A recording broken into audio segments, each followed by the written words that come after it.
Jangan putus asa kawan. Assalamualaikum warahmatullahi wabarakatuh. Syukur alhamdulillah kita panjatkan kehadirat Allah Subhanahu wa taala. Walaupun sering Karena Allah lah yang senantiasa melimpahkan rahmat dan karunia-Nya bagi kita semua, sehingga insya Allah dalam menjalankan aktivitas Allah senantiasa memberikan bimbingan dan petunjuk bagi kita semua. Rekan-rekan mahasiswa yang berbahagia, insya Allah pada kesempatan yang berbahagia ini saya kembali akan menjelaskan materi kuliah desain pembelajaran. Dan tentunya materi yang saya akan jelaskan ini yaitu lanjutan dari pembahasan pekan yang lalu berkaitan dengan administrasi guru, di mana pekan lalu telah saya jelaskan berkaitan dengan bagaimana kita mentelaah kalender pendidikan sampai kita menganalisis pekan efektif dan pekan tidak efektif. Nah, untuk pada kesempatan yang berbahagia ini masih erat kaitannya dengan pembahasan pekan yang lalu, itu berkaitan dengan program tahunan. Jadi saya akan menjelaskan salah satu kewajiban guru. Nah, itu adalah menyusun program tahunan. Nah, program tahunan inilah yang menjadi acuan pijakan guru dalam menjalankan tugasnya yang berkaitan dengan administrasi pembelajaran sebelum tampil di depan kelas. Nah, rekan-rekan mahasiswa yang berbahagia, baiklah saya akan menjelaskan di sini apa sih sesungguhnya yang bisa kita pahami berkaitan dengan program tahunan itu sendiri. Nah, program tahunan adalah rencana penetapan alokasi waktu 1 tahun ajaran untuk mencapai tujuan. Jadi setiap tahun ajaran itu, setiap tahun itu guru itu menyusun program tahunan, ya, di mana program tahunan itu termuat di dalamnya adalah berkaitan pembagian alokasi waktu yang akan digunakan guru dalam mengajar tatap muka di dalam kelas. Nah, program tahunan merupakan program umum setiap mata pelajaran. Jadi ini kalau berbicara program tahunan, semua mata pelajaran bidang studi itu mengandung di dalamnya. Program ini perlu dipersiapkan dan dikembangkan oleh guru sebelum tahun ajaran, karena merupakan pedoman bagi pengembangan program-program berikutnya, seperti program semester, program mingguan, program harian, ya.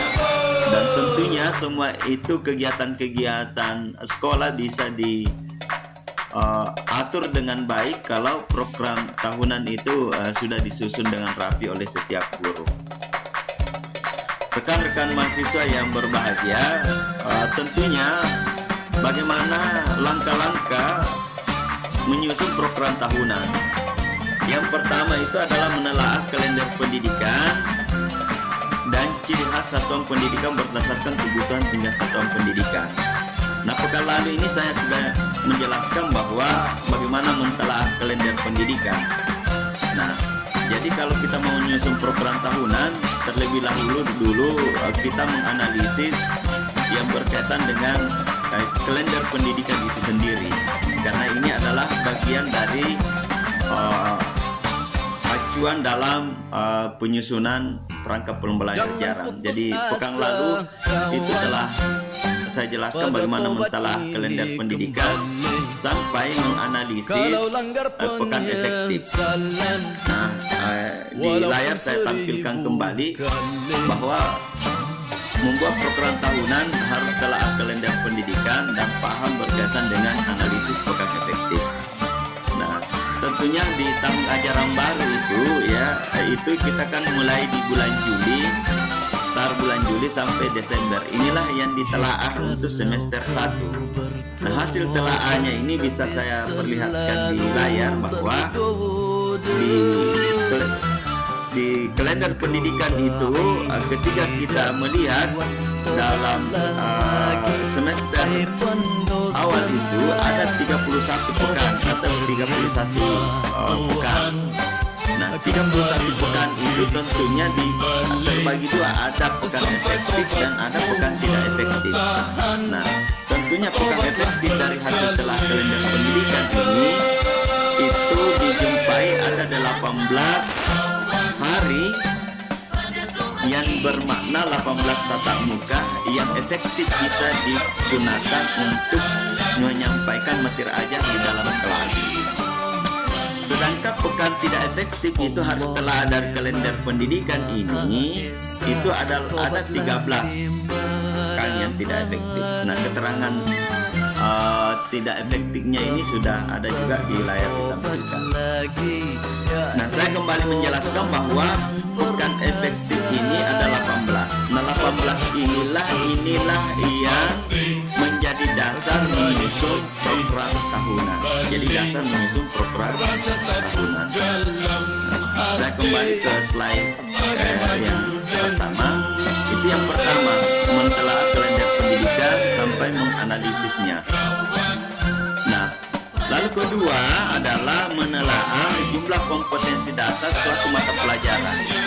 Jadi kita telaah kompetensi dasar semua di mata pelajaran yang kita ajarkan. Nah, buku rujukan kita itu di buku paket itu sudah biasanya sudah tercantum kompetensi dasar atau pokok bahasa yang akan dijelaskan. Karena kenapa? Kalau 18 tadi tatap muka itulah mau didistribusi pembagiannya ke pokok bahasa materi yang akan diajarkan. Contohnya ini di tangan saya ini, mudah-mudahan bisa kelihatan dengan baik, ada pendidikan tarikh untuk SMP ini ya, sejarah di sini. Tentunya ketika kita membuka buku di situ ada sudah ada bab menjadi pokok bahasan yang akan diajarkan. Nah, untuk tarikh ini ada 8 pokok bahasan. Ada 8 pokok bahasan di buku ini. Tentunya dari 8 pokok bahasan itulah yang didistribusi pembagiannya ke 18 tatap muka tadi. Nah, jadi itu. Jadi ini menelaah jumlah kompetensi itulah yang disesuaikan dengan 18 tatap muka yang hasil telaah dari kalender pendidikan. Ya, tadi sudah yang bagian 3 ini menandai hari-hari libur, permulaan tahun pelajaran, pekan efektif itu tadi sudah saya jelaskan. Begitu juga di bagian 4 ini menghitung jumlah pekan efektif dalam 1 tahun. Lalu kemudian inilah yang saya masuk mendistribusi alokasi waktu pekan efektif ke dalam kompetensi dasar yang tentunya sudah tercantum di buku ajar. Jadi sudah ada. Jadi kalau di buku ini ada 8 pokok bahasan, maka 8 pokok bahasan itulah didistribusikan ke 18 tatap muka hasil telaah kalender pendidikan di sini 18 tatap muka. Nah, bagaimana caranya kita mendistribusi padahal hanya 8 pokok bahasan, lalu kemudian kewajiban kita untuk mengajar itu adalah 18 tatap muka. Berarti ada 10 yang tidak terpenuhi. Tidak demikian pemahaman kita. 8 tatap muka itu kita telah 8 pokok bahasan di buku itulah yang kita telah lagi berkaitan keluasan dan kepadatan materinya. Nah, kita lihat keluasan dan kepadatan materinya. Nah, dari keluasan kepadatan materinya itu tidak menutup kemungkinan satu pokok bahasan itu kita ajarkan 2 kali tatap muka atau 3 kali tatap muka. Nah, itulah yang menyesuaikan dengan tatap muka 18 tatap muka. Dan tidak boleh juga semerta-merta satu pokok bahasa langsung ditentukan 3 atau 4 kali tatap muka, tidak. Dasarnya adalah melihat keluasan dan kepadatan materinya itu sendiri. Salah satu contohnya bisa kita lihat program tahunan yang sudah jadi. Nah, ini contohnya ini. Nah, program tahunan mata pelajaran pendidikan agama Islam. Ini formatnya ada semester 1 kompetensi inti, ini tinggal dipindahkan dari buku. Kompetensi dasar dan kompetensi inti itu adalah jumlah jam. jumlah jam inilah yang dianut, yaitu 18 tatap muka.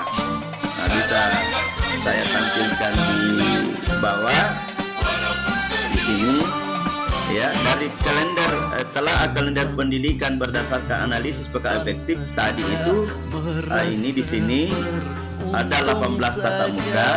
Maka 18 tatap muka inilah menyesuaikan dengan di sini tidak boleh 19, tidak boleh 17. Nah, 90 menit ini maksudnya itu 1,5 jam biasanya guru-guru mengajarkan pendidikan agama Islam di sekolah. Jadi 18 kali 90 menit. Nah, 18 inilah dibagi berdasarkan pokok bahasan yang ada di buku. Nah, tidak menutup kemungkinan di buku itu ada 2 kali tatap muka. Jadi kalau 2 kali 90 menit. Nah, seterusnya ada 1 kali 90 menit. Dan tentunya tidak boleh lewat dari 18 tatap muka ini karena sudah dibagi di atas berdasarkan analisis program efektif di kalender pendidikan. Nah, rekan-rekan mahasiswa yang berbahagia, inilah pembahasan singkat berkaitan bagaimana cara kita menyusun program tahunan. Nah, tentunya harus dipahami bahwa di sini ada istilah KI1, KI1 ini adalah kompetensi inti 1 ya. Nah, ini yang berkaitan ini di sini. Ini kalau kompetensi inti itu tidak diajarkan. Ada kompetensi inti sikap dan kompetensi keagamaan itu religius itu tidak diajarkan, tetapi itu diamati lalu kemudian dilakukan penilaian. Nah, yang diajarkan itu yang berkaitan kompetensi dasar. Di sini ada kompetensi dasar. Nah, kompetensi dasar itu ada 2 yang bisa kita pahami. Ada yang berkaitan kognitif pengetahuan dan ada yang sifatnya psikomotorik keterampilan. Ya, tinggal lihat saja. Kalau berkaitan praktek salat berarti psikomotorik adalah keterampilan. Rekan-rekan mahasiswa yang berbahagia, tentunya inilah pembahasan saya berkaitan dengan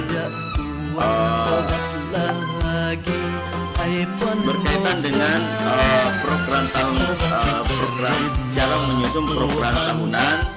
Mudah-mudahan pekan depan itu bisa kita agendakan, lalu kemudian kita praktek langsung, karena sangat susah itu kalau saya hanya jelaskan di video pembelajaran atau lewat Zoom saja tanpa dengan praktek langsung.